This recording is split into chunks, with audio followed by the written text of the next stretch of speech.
Okay, everyone, just to let you know, this call is being recorded, so if you missed it before, if you missed it tonight, that you'll be able to catch it on the replay that I will be posting on my website, www.lihkleaders.com. I wanted to give you a few pointers, get your pens and paper together because we're going to learn something that's not only beneficial to your college careers or you as parents when you're getting ready to support your adult student for college, but it can be used for anything, and I'm really looking forward to it. And so we want to make sure that we get this thing started right now.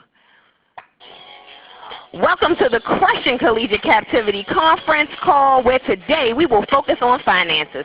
I am your host, Dr. J, the leading lady. I have my drill team here, and we are in position to help you with your college mission. We want you to get turned up, to get learned up, so you and your parents' pockets won't get burnt up. Let's introduce the crew. We have the smooth brother from the South, Mr. Gentleman's Counsel himself, Mr. Adrian Taylor. What's up, man? How you doing? How y'all doing? Good. Get turned up. Yeah, turn it up. We also have the Ms., who is about her biz, my right-hand Ms., Candace Brown. Hey, lady. Hey, hello, everybody. And we also have another member of the group who will join us on the call. He's my brother Greek, who keeps it elite. That's Dr. Javon Gordon. So we're going to hook up with him later, and you will also hear him on the call for next week. So I remember feeling stressed about finances when I was in college, and it was an article that I read that stated that students drop out of college, and the number one reason for that is what? Money, finances, trying to make ends meet, etc. Same with people who get divorces. The number one reason is finances. So money makes things happen, and money can definitely destroy things as well. So, I had my time with money in college and, trying to make ends meet. And I think the best thing that was ever invented on a college campus is ATMs that you can take out $1 at a time. And there was no fees at the time. So if I need to take out $6, that's all I took out. I can't say that I was the most fiscally responsible back then, but you learn a lot of lessons. Just like tonight, you will learn a whole lot of lessons that will help you grow you financially even before you get into college, and can also help you as you grow into your careers. Drill team, how did you say you were with money? Now, y'all know I wasn't responsible. What about you? What's up, Mr. Adrian? How are you with money? To be honest, I done told you this, man. I was actually pretty good with my money. I took care of it. I was a penny pincher. I would squeeze the water out of a turnip if I could. So yeah, I was tight. I was tight. I was extremely tight. Wow. Did you do anything? Did you balance it out enough so you could at least enjoy it? I did, but at the same time, I'm one of those I go to McDonald's and eat the dollar menu, and spend $2, $3 and eat good, and and that way I can spend money in other ways.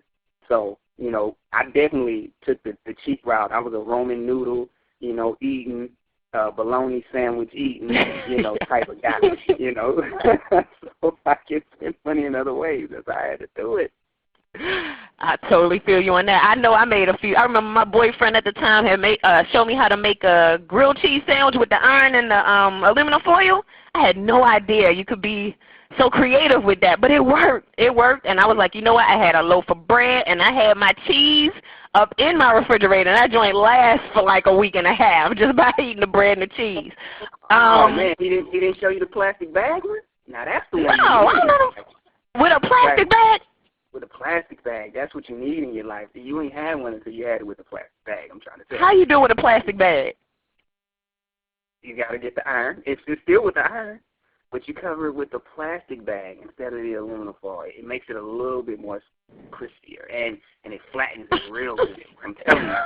Hey, I was tight. I'm trying to tell you, I was tight, so I had to figure out ways to get it done. You are a fire hazard. You are all the director's worst nightmare. Right. Candace, how were you with your money in college? Well, I was far from Adrian. I was definitely spending all kinds of money that I didn't have. You sound like me. I was not responsible. I was spending it as soon as I got it in my pocket. But we all work jobs, though. You know, we gotta say we did go to school and we did work, but how we spent it, whether we saved it or not, was happening in different ways. But I know for me, I got caught up ridiculously. Credit cards, stuff like that. But you know what? I'm not going to go too deep into those stories, but just know, be responsible when it comes to, you know, opening credit and stuff like that. But, you know, speaking of credit, we got Chris Bridges from Credit with Chris on the line, and we're going to bring her up really soon. But I will tell you that I wish I had more information about money management while I was in college. And since I'm one who learns from my mistakes, and we want to keep you as the college student or as the parents that support them from making them as well, we want to bring our expert into this cipher. So let's get this introduction on.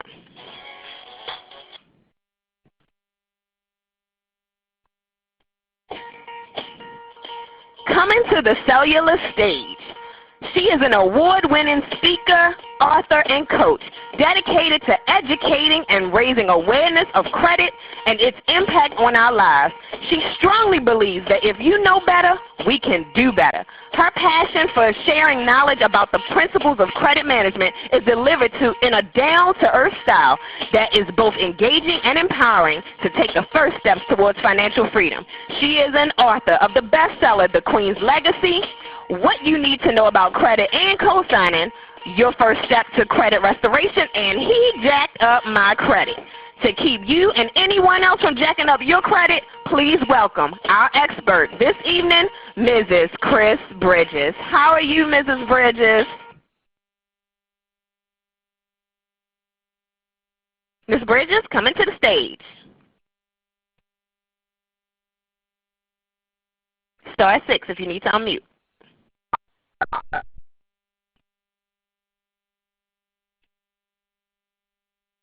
Chris, are you in?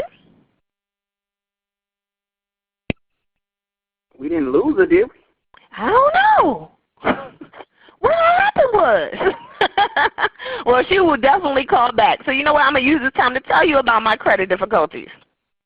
So, all right, I'm going to let y'all know, when you start at school, or if you're a freshman, sophomore, junior, senior, whatever, they're going to have these setups, these tables, set up for you to come and get free gifts and stuff or whatever. I wanted water bottles and pens and pencils and stuff, all to sign my name on the dotted line because I would get a credit card. Now, I used it responsibly at first, but then it didn't work out so well because I started getting a little greedier. I thought I could get a little pair of jeans here, a little shirt there, get some food here, hey, splurge on my little man at the time because, you know, I was being a good girlfriend and, you know, just buying stuff or whatever. And then I realized, you know, I had a job, but notice I said I had a job. Lost the job, yeah, I was left with no money to pay the bill, and so it kept accruing and accruing with interest until I had this huge payment that I needed to pay. And you know what? My credit score went so far in the hole, it was ridiculous. But, I mean, you live, you learn. It happens. And, you know, of course, you want to make sure your credit is good, especially you want to buy a house and you want to buy a car and you want to get ready for your career. And now, applying for a job, they want your credit score to be good. So you really want to make sure that you pay attention to how you're utilizing your funds and how you're using your credit, and that you use it wisely, because it can really affect you in your adulthood. So I cannot stress it enough at all.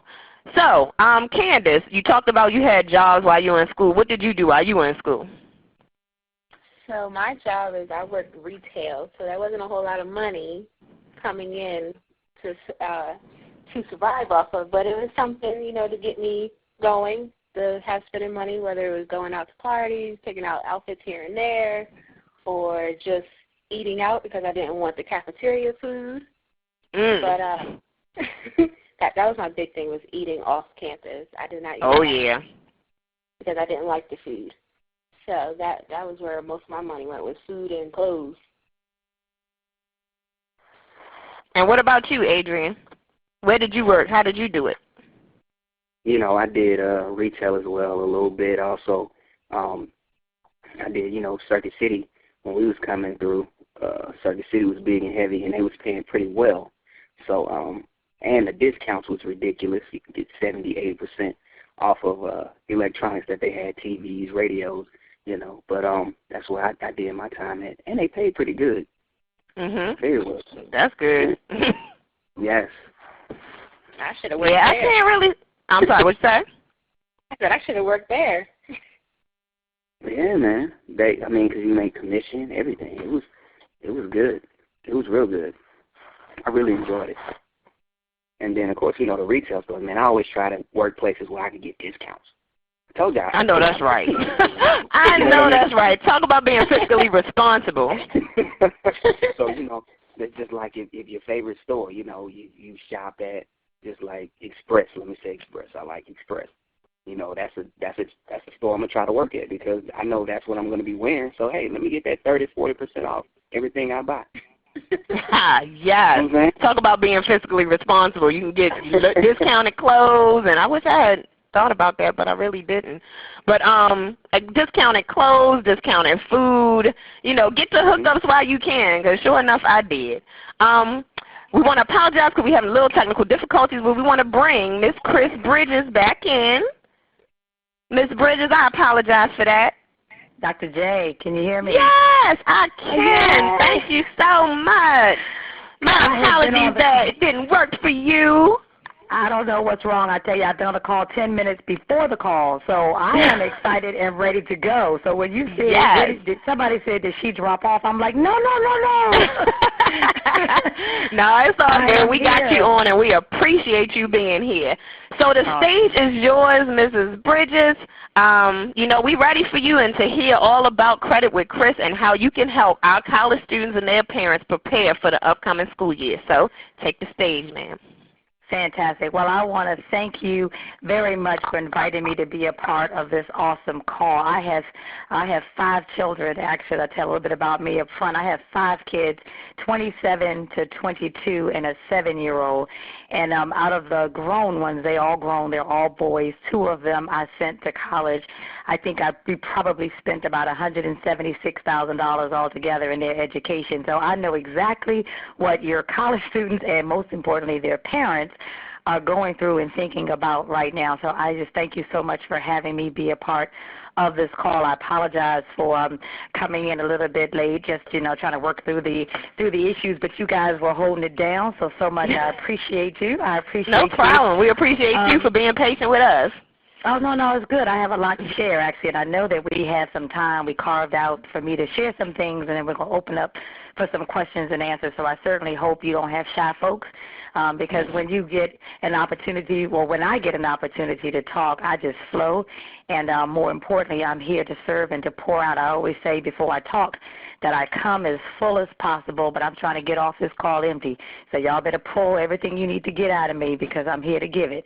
So first, let me just kind of go through some what I would call preliminary things to kind of let you guys know. Again, my name is Chris Bridges, and I do a lot of stuff. You know what? I mean, through my platform, and everybody these days, we're just trying to give as much as we can give, and so I do a whole bunch of stuff. But most importantly, I want you all to know that my mission in life, quite frankly, and I know, I don't say that lightly. I have, a FICO certified. I know my stuff. But at the end of the day, I am really about impacting generations, and I want to educate and empower folks to live a better life with good credit. And I often say, if you don't think you need good credit, ask somebody who doesn't have it, and then come back and talk to me. But credit, in my opinion, is the foundation to generating wealth. It's really all about the cornerstone. It's about, just like laying down the foundational principles. And we're going to try to talk some stuff about credit and talk about preparing for you to not only get to school, because anybody can get there. It's about how you finish. And at our church, we have this saying, start right, stay right, so you can finish right. And graduating from college is a little bit better than going and then dropping out when you're in your freshman year because of finances. And we're going to talk about some stats, unfortunately, of what's happening out there. And then, try to just pour into the folks on this call so you're not going to become one of the stats. But one of the things I want to start off is for you to think about when we talk about, preparing for college and everything. And I believe that as parents, we need to be preparing for college at birth.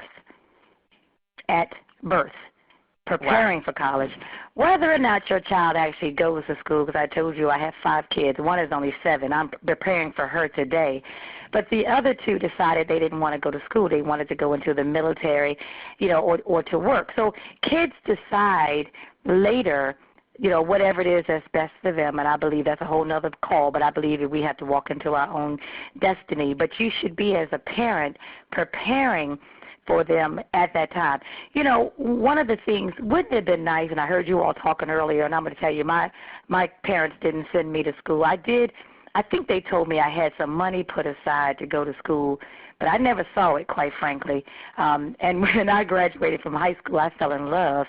So instead of going off to college like all of my friends did, I got engaged. I got married at 19.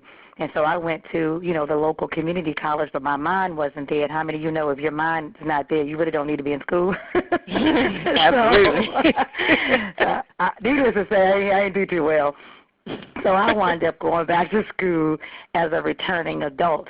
And then I had to pay for it myself. So there's people on this call, you got those folks whose parents are footing the bill, like I did for my kids.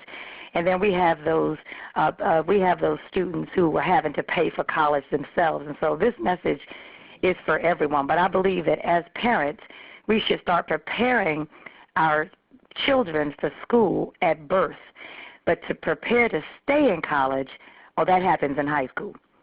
Because that's when we have to teach. We should be teaching our children or our young adults at that point about how to manage money. The worst thing that we can do is send our kids to college packed up. I remember doing this, going into the stores and buying everything for the dorms, and I did all that, and I did the cry boo-hoo when I dropped them off. But if I had not taught my boys at the time about how to be financially, aware, at least just a little bit, that would have been a travesty. And so when we send our kids to school with no education about finances or money or credit, we are doing them a disservice. And I will tell you, people, even adults that I talk to and coach today, they always say to me, but Chris, I didn't learn about money. Nobody taught me about credit. I didn't learn it in school. Well, neither did I. I didn't grow up as a child expecting to be a credit coach. I did have some different aspirations, quite frankly, than doing that, and my degree is not in credit. But I believe that we are taught about credit and finances. We may not have gotten it out of the books in school or some other formal education, but we're taught by our surroundings and our environment. And so when I talk about preparing your kids to get in and stay in, it's about changing the mindset and changing the behavior as parents. We have to be good role models. So if we don't talk finances and don't talk about our credit because our stuff is jacked up, how are we expected to be able to pour that into our children or our young adults?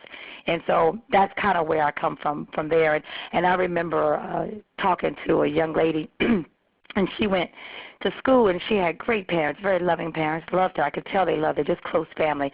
They sent her to school with a $30,000 credit card. Okay, wow. There's a problem with this. And that's okay because, if $30,000 to you is like $3 for me or whatever, it's all good. But at the end of the day, you send your child away with access to a line of credit and no education about it. So I don't need to tell you how the story went, just like you would expect it to go. But let me talk a little bit about credit. I'm sure I'm talking to folks now on your call who know what credit is. I don't have to go back to credit one-on-one and explain to you what it is. I think that we all at this point should know that it is basically the door opener, the opportunity provider for everything financially we want to do in this country unless you're using cash. But credit gives you the options. Even if you don't have to use it, credit is there to give you options and quite frankly allows you to gain and build wealth using other people's money. So credit is foundationally critical for your success in this country. Now, I'm not saying that you have to be in debt to have good credit or to be in an excessive amount of debt, but you need to manage and use your credit wisely. Again, I believe that it is the foundation for your wealth. And today, we don't really talk about just paying our bill. We should not be talking about just paying our bills. And I know that, you know, a lot of people have gone through a lot of things. I can raise my hand. I'm just like everyone else. The difference between me, quite frankly, and the people who are listening to me today is that I have some knowledge in this area. And when you have knowledge, you have peace. And so, you know, I don't profess when I speak and talk that everybody, you know, that everybody should have great credit and everyone should not have lived life. Because if you live life long enough, there's bound to be something that might shake you. But when you gain the knowledge in the area of your money and your credit and your finances, when you go through a hardship, you can go through it with a level of peace. And that's kind of what we're talking about today. So again, credit is critical in the area in our country, and you mentioned who cares about it. You know, the banks, of course. You walk in, you want to buy a house unless you've got cash in the bank, and then you better still be able to prove where that money came from. So it's still not easy that you could just walk in and throw cash down on a table. You know, this is not the mafia. They don't roll like that. But the banks care about your credit. You mentioned about employers. That's the fastest growing segment of industry that looks and cares about your credit. Even the military. So if some folks are maybe not college bound and they're on your call, or they're going, you know, to college and maybe going into the military to further their career, the military cares about your credit. There are certain positions in the military. You know, don't think the Army wants everybody, or the Marines want everybody. They may want to get you in there, but certain positions, you're going to have to show that you're fiscally responsible in order to get into those positions.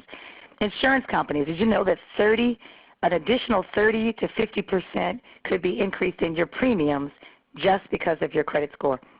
Wow. Now, the insurance agent's may not necessarily tell you that. They're going to just tell you what your premium is. But you need to know that if you are walking in right beside somebody else and they have a better credit profile, they're going to walk out paying less for that vehicle. So it matters where you live. It matters what kind of car you drive. All that matters, your driver's record, but your credit matters as well. Try to get a phone without having good credit. You're going to have to put a deposit down. You know, try to go into an apartment to rent an apartment or a rental car. You're going to need some type of credit because you're going to need credit cards. And so credit is used in pretty much every financial decision in this country. And I'm not saying that the credit system is perfect. It's far from perfect, but we have to learn how to play the game in order to, you know, win in the credit game. So one of the things I want to kind of go over as it relates to credit and really talk real quick about, you know, how your score is calculated, because a lot of myths that people will say to me. First of all, I want to tell you that if you're listening to this call and you're in a place that you need to build credit, you know, if you're under the age of 18, or really 16 to some degree because you're probably working, but let's just say 18. If you're under the age of 18, establishing and building credit is not going to be very important. As a matter of fact, if you're younger than that, you shouldn't even have a credit profile. So if there are parents that are listening to me and you've never checked your children's credit as long as they have a Social Security number, you might want to just contact the bureaus and see if you can get a report. Because if you can get a report, there's a problem. They're too young to actually have credit established. And so if you reach out and you get a report sent for your children, that means someone else is actually using their identity. But if you're 18 and older, you should be already thinking about building and, of course, maintaining your credit. And so it's not too early to start to build credit at that age. And there's some things that I want to talk about that you can start doing to do that. If you're already in college or preparing to go to college, for those of you who have already had to deal with the student loan, you know that you've had to have credit in order to even get student loans. The worst time of the year is when I start getting calls from people that are panicking because they don't qualify for student loans. And when I talked earlier about preparing to send your kids to school at birth, well, it's a little late when your student is a senior in high school to be, as a parent, to be thinking about, I got to get my credit straight. It's a little late then. You know, you have to already have yourself ready so that you can make sure that, you know, your children can have whatever the opportunities. But at the end of the day, you know, Dr. J, one of the things, wouldn't it be nice if we all can just imagine or envision as a generation that instead of sending our kids to school with student loans and then having them get not only a degree, but a degree of debt. Wouldn't it be nice if we had prepared for that so that when our kids would go to school, we did not have to send them in and have debt, but we could have paid for their education? Absolutely. Isn't that so? We got to think about. This is about the wealth kind of mentality and the wealth thinking. Is to think about how we can prepare and position the next generation to be in a better place than we are. Most people, and I'm going to go through some stats, but most people go to school. About 48% of the people who drop out of school overall drop out, as you mentioned, because of financial stress or financial reasons. They can't afford to be there. And so what we want to do is, let me just jump there. Let me share some of these stats because I know we don't have a whole lot of time. And some of these things are staggering, and some are to really raise some concern. One of the things that I found is that college students that go to school have an average credit card debt of about $3,000, $3,100. Here's what I want to say about that. When you go to college, for your listeners, they could probably tell me how long it took. I know when my sons went to college, it wasn't even a week that they were on campus that they were offered a credit card and they got a pizza or a hat. So the credit card companies are preying on our students. But wouldn't it be better if we sent our kids to school, but we had taught them about financial management so that when they get to school, it's not a toy. It's not a piece of candy being waved in front of them. It's something that they already understand, and they already understand the risk and the rewards, and then they can maybe even call you and have a conversation about it. See, communication, when you send your kids to school, we talk to them about all kind of things. I'm sure you talk about all kind of things on this call when people go to school, but we don't really talk to them about preparing of how to get into debt. And so if we don't have that open line of communication, what's going to happen is our kids are going to go to college. They're going to be approached, or believe me, they're going to be qualified, by the way. They can get a credit card easier than we can. They're going to get that credit card, and then they're not going to tell you because there's been no line of communication about it. And if they've watched how we have messed up our finances, then that's going to be the norm for them. So when they get there, they're going to get their credit card, and they're going to just, use it and maybe think that it grows on trees. I often say, money doesn't grow on trees, and plastic is not free. But I can't tell you how many people, if we did a poll on this call, how many people think that when a credit card comes in the mail, you have the right to just use it as much as you want and completely forget that the bill is due at the end of the month? Because if we're not taught, seriously, I had this with my younger son. If we're not taught about managing our money before we get there, we don't have the concept. My 7-year-old today, when she was about 3, we were in the store. She wanted something. She said, "Why don't you use that plastic thing?" So they get that real early.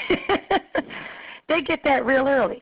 So here's what I suggest so that we can avoid our kids to go to school in ignorance and get into credit card debt and be one of these statistics. Get your children. Oh, I keep calling them children. I'm sorry. I know I got them grown and young. They always going to be their babies. Always going to be their babies. So. Well, my 27-year-old is married. They're going on their second year, and he's still my baby. But he's still your baby. He's still my baby. Here's the thing. Get them, a prepaid card is a good way of teaching our young adults how to manage money because they only going to have to be able to spend what's on that card. And there are a lot of prepaid cards that are out here. But make no mistakes, the prepaid card will not help them build credit. It just teaches them how to manage their money. But imagine if you had them if they're working, it should be their money from their paycheck, by the way. Teach them how to, what percent should go into savings and what percent they have for their bills. So if they have a prepaid card, they can only use what's on that card. Have them pay. They got, utility, whatever. Wireless, got a cell phone. Have them start to pay for their debts. This is the best way to start teaching them what I have coming in compared to what I have going out and be able to actually see and manage that, right? But if you really want to help them build credit, do a bundled. Have them added on as an authorized user account on a credit line, a positive credit line of yours or some adult that's in their life. What that does is not only, and give them the card. You better be bold about that, but Mm-hmm. you got to know your kid. You know your kid, but if you don't know them that well, you know, if you don't trust them, don't give them the card. But what this does as an authorized user is you send them out already with established credit. That's 15% of your score. So if you allow your, you know, young adult, add them on as an authorized user to a good account that you're going to maintain a good account, it gives them automatically your history, so it starts to build their credit. And then if you've done what you need to be doing, like I said, all the way through high school, you're starting to teach them about financial literacy. Then as they use the card at the end of the month, you have a conversation with them about paying their bills. So this is what I did for my sons. So they had access to my American Express. They would use it to have gas. They were working, so I felt like they should pay their bills. And so for you parents who don't think your kids should pay your bills, you're doing them a disservice, because at some point they're going to have to learn how to pay their own bills. And I'd rather teach them when I have kind of control and be able to, you know, monitor them in a safe environment versus them going off to school and getting into debt where they're not talking to me because we haven't established a level of communication. And then next thing I know, they're in $30,000 worth of debt. I can't pay it. They can't pay it, and they have to drop out of school. So these are ways that we can avoid our students from being one of the statistics and walking around with, you know, the average debt college students graduate with is $27,000, and that's not necessarily student loans. Wow. That's not all student loans. And so, you know, these are things that we need to be, and we need to know that probably about 70% of the students that go to school today are going to school with no help from their parents. Now, maybe that's a choice, or maybe that's just a circumstance.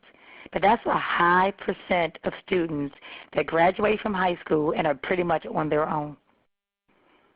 That's high. That's amazing. And so that's high. amazing. Right. So if we don't prepare their thinking, it's not mean you can't look. It's not where you come from, it's where you end up. So, you know, they could still come out and be more successful financially. But if they're going in there with a little bit of a disadvantage because they're completely on their own, and then they go in with ignorance about how to manage their money, then their percentage of them dropping out is going to be, you know, higher. And so we've got to, you know, do what we can. And some of this is not even just about the parents of those college students. If your parents' stuff is jacked up, find another family member or somebody, or parents, get ourselves together. And if we are in a place where, you know, we're in a season, that's what I call it. When we have financial hardships, we're in a season. Then find and reach out to others that can help pour into your children and help them in these areas if you don't know. You know, you read something in my bio. I believe that, you know, when we know better, we can do better. And in the area of credit and finances, what we don't know will hurt us. It's not like relationships, you know. What you don't know don't hurt you. No. What you don't know in the area of credit or finances, that will, in fact, hurt you. And so we just have to make sure that we have all of these things in order. Dr. J, how am I doing on time? Because I got some more stuff to share. You're doing good. I'm doing good. All right, fantastic. About 5 more minutes. Okay. All right, very good. So let me break down real quick. We talked a little bit about credit. We talked about some of the statistics, and there's a whole bunch more I'll go into. But let me make sure that everybody knows when you're thinking about your credit score, a couple of things, key things that you need to know. Number one, we all start off establishing credit with a high score. And I'm only going to discuss the FICO model because that's the most commonly used credit scoring system today. There are others, actually. Most people don't even know that, but there are others. But the commonly used is our FICO model. The FICO model, the highest score you can get is an 850. And when we start to establish credit, 18 or so and above, we actually started out with an opportunity to have the highest score possible.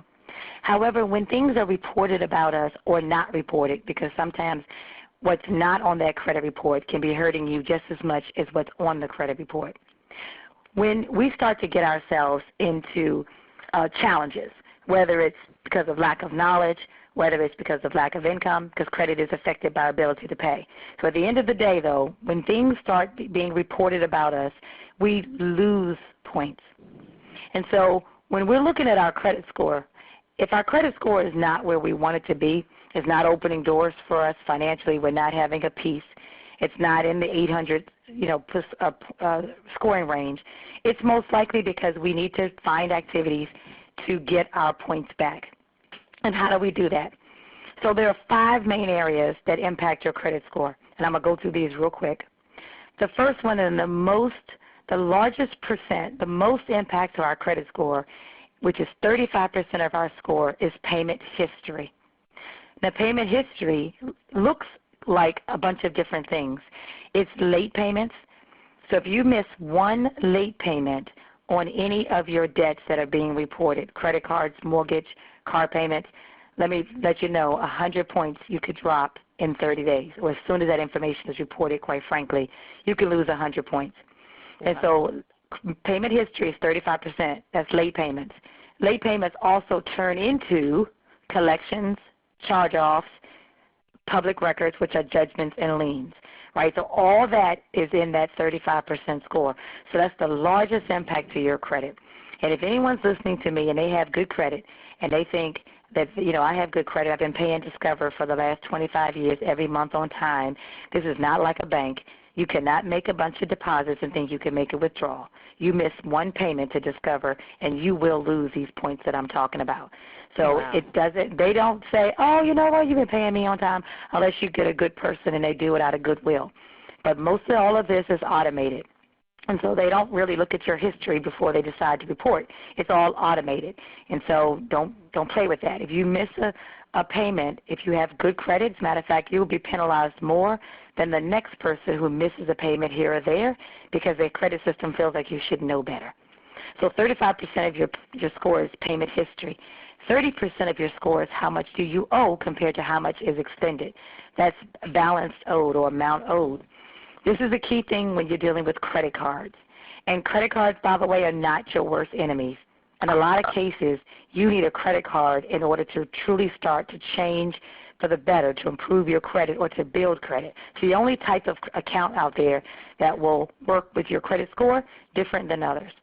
But if you've got a credit card, and right now everybody's going to start thinking when I say these numbers, think about your limit of your credit card, and you should be carrying every month no more than 30% of that limit. So let's make the math simple. You have a $1,000 credit card given to you. You are excited. You charge up $999. You're still excited because you didn't go over and you think that you were being financially responsible. You make your payments on time. You've never been late. Well, guess what? You've still negatively impacted your credit score because you shouldn't carry more than $300 a month. Interesting. Got it? Okay, that's 30% of your score. 30% is the target percentile that you need to be below based on your limit. The next area is history. When I talked about getting on as an authorized user, again, when you sending your kids off with all the latest and the greatest clothes and dorm wear and all that, add them on as an authorized user to your credit card. You will give them instantly an additional 15% towards their score. Now, I had 2 sons that went to school. I sent my oldest one with his American Express that he used all throughout high school. My middle son that graduated from Morehouse didn't get his card until he was a senior at school. Now, he's been on my card the whole time, but you got to know your kids, if you know what I mean, in case they listen, okay? So one could get it early, one couldn't get it right away. So it's okay. You better know your kids. But at the end of the day, he has established credit. Let me show you a picture of what that looks like. When my son graduated, I told you the oldest one is married. He's going to buy his second house. So when he went to school, he called me and said, Mom, there is a city is here talking about a credit card. Should I get it? If I had never said anything to him about money and credit, do you think he would have called me? Not at all. Not at all. Not at all. So because I sent him there, and listen, this is before I was even doing what I do today, right? So I'm telling you something that I just did because it was something in my spirit I knew that I needed to do. So there's no reason why nobody else can be doing it. I didn't even know the positive impact that it has like I do now in my training as a credit coach. Okay, so this is just some things I just knew when we were putting into place. The other 10% of your score is made up based on type of credit. So if you've got a mortgage and that's it, and you're one of those people who tell me all the time, Chris, I don't believe in credit cards. I got, in trouble with credit cards. Credit cards got me in trouble. I just don't want. I said, listen, it wasn't a credit card that got you in trouble. It was your lack of discipline that got you in trouble. Don't blame it on the credit card. Absolutely. So, you better just be able to manage your stuff better.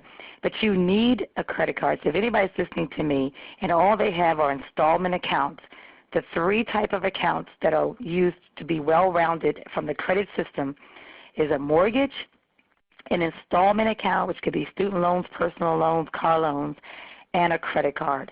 But that credit card is the only type of account that truly helps you build and restore. So if you're in a place that you need to restore your credit, do not go out and buy a car.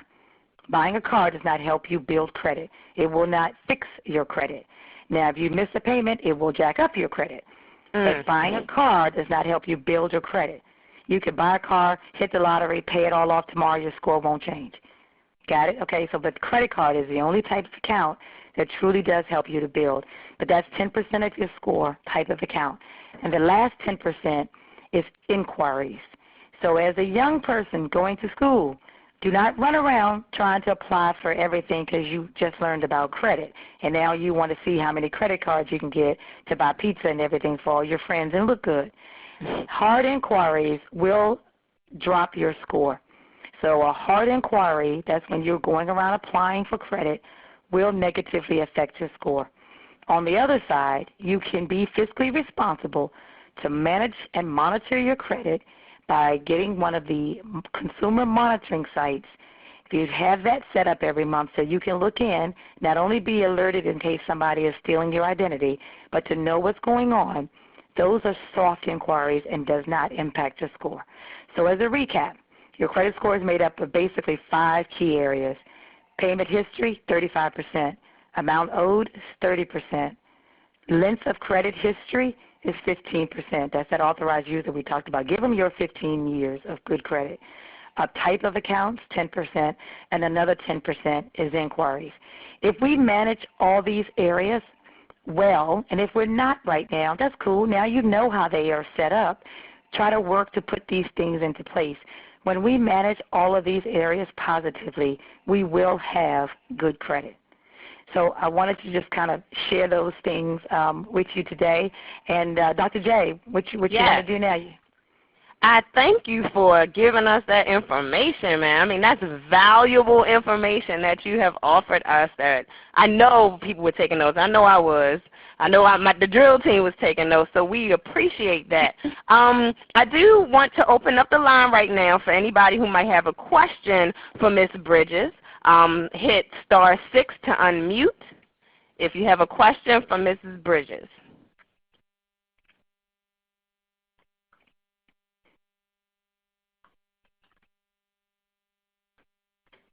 Are there any questions? On, don't be shy. Definitely the time to ask. I have a question. This is Adrian. Hey, Adrian. That's drill team. Hey, Adrian. Yes, how you doing? I have a question. Well.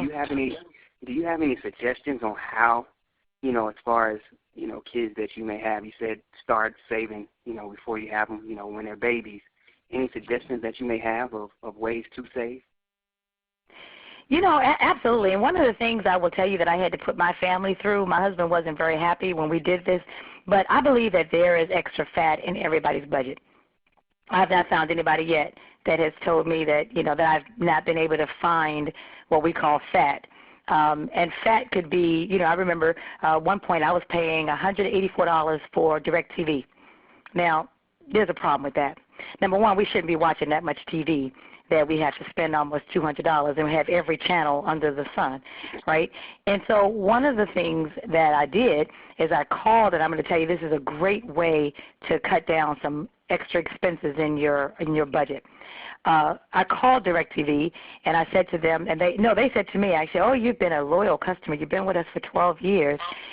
So excited about it. And I said, you know what, yeah, but I found a less expensive provider. And so they got me over to the cancellation department. That's the department you want to get to, not customer service. So they got me to the cancellation department, and a young man said, you've been with us for 12 years. You've been entitled to discounts for a long time. Well, why would you tell me that? I said, well, why didn't you give them to me? So once I got past that, because I'm a Christian, so I didn't cuss them out. But when I got past that, I thought, here's the problem. So I started talking to him about canceling my service. Now, did I tell you cancellation department is where to go? Not customer service, cancellation department. I got my DirecTV bill down to under $100, all my equipment upgraded, and the same channels because my husband just had to have them even though he wasn't watching them. So that's just an example. Let me tell you, first of all, if you've got extra money, the best way, and I don't even do this for a living, so there's no kickbacks coming back to me, but I encourage you to talk to someone that is educated in the area of insurance. It is so exciting to me when I meet people who understand when they have children, the best way to start building wealth is actually in insurance. Again, I don't do this, so I can't talk the dynamics of it because I haven't gone to get my certifications in it. But I see very clearly that building wealth, and especially in the black community, we're not taught about this early on. And so we wonder and marvel why other communities can give their kids $200 million to just go off and live your life, and we can't give them $200. Okay? It's because they know how to manage and build their wealth using financial tools. That's one area. Again, I don't know it well enough to sit here and tell you, Dr. J, I can get you, I'm sure you have some contacts. I can get you some folks who can speak this, but I can tell you this is one area.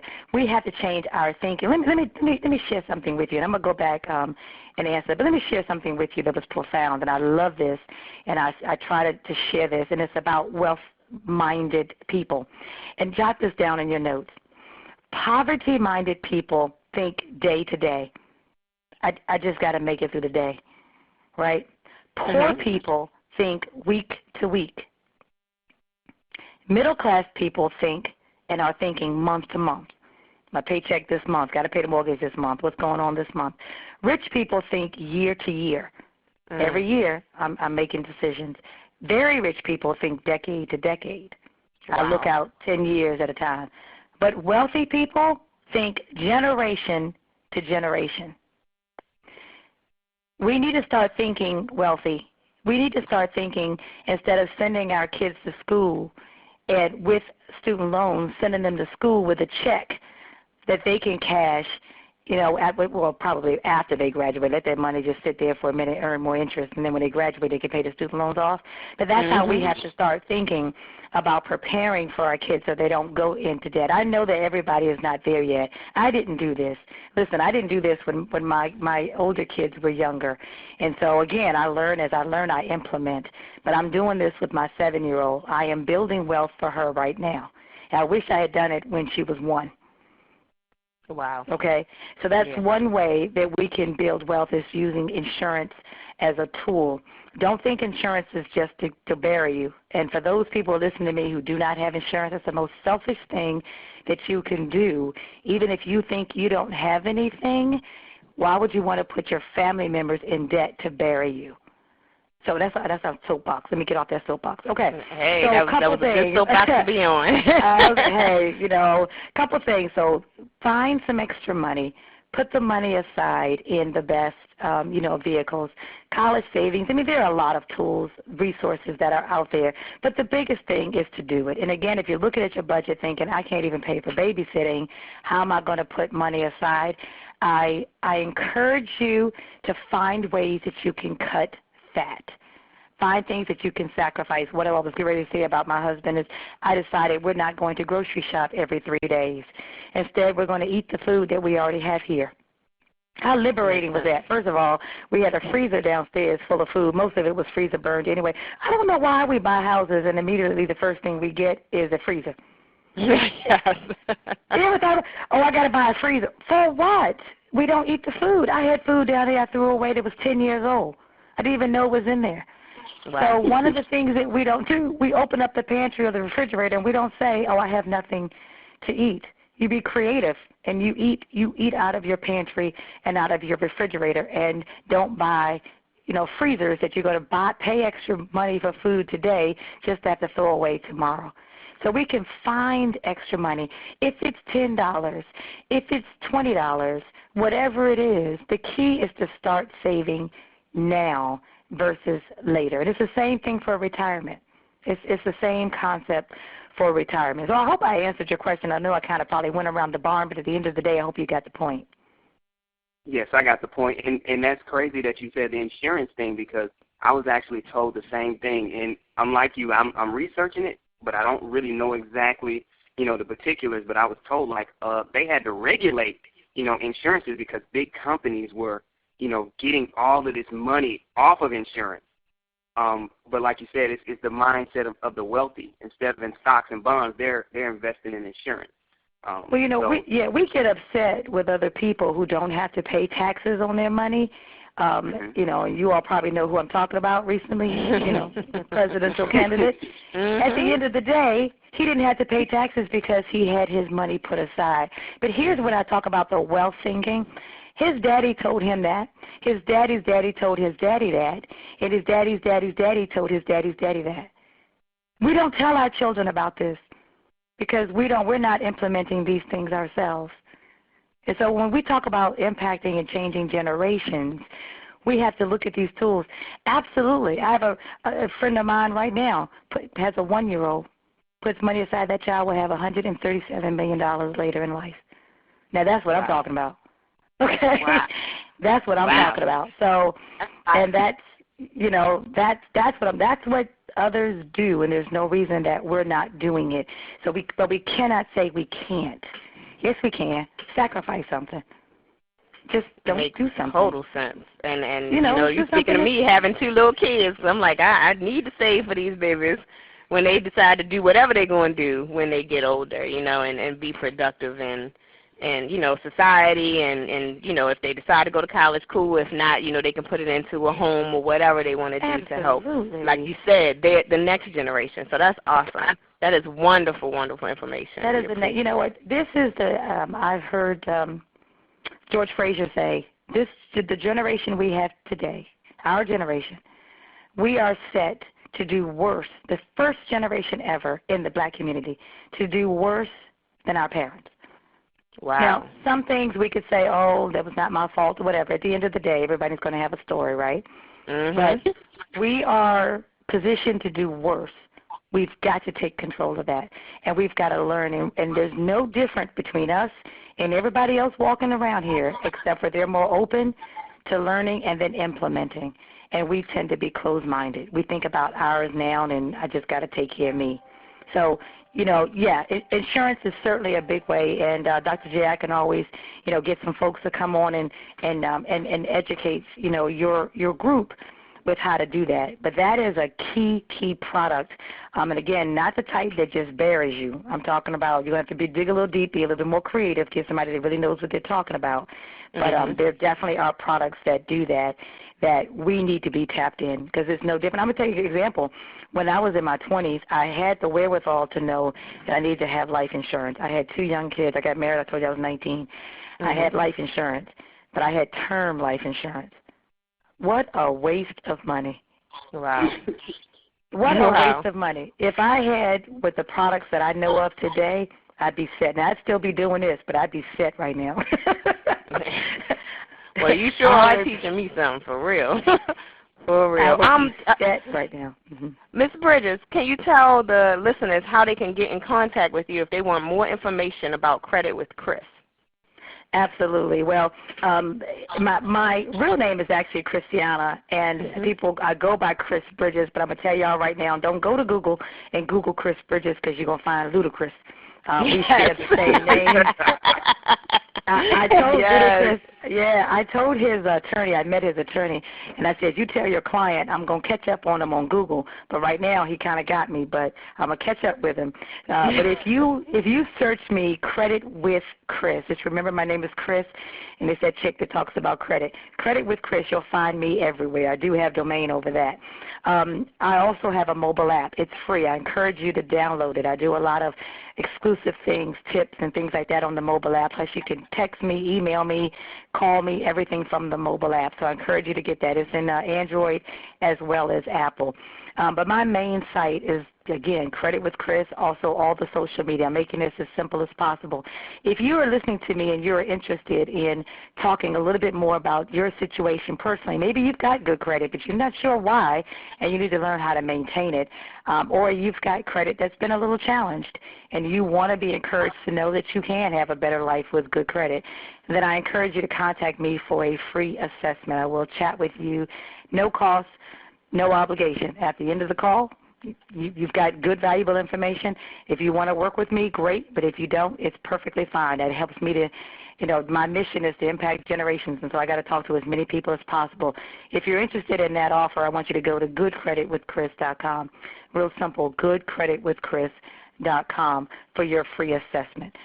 So hopefully this has been helpful to you, for you guys. I always learn talking back with people as well, and I just appreciate you allowing me to give my portion tonight. And we appreciate you, too. Thank you so much.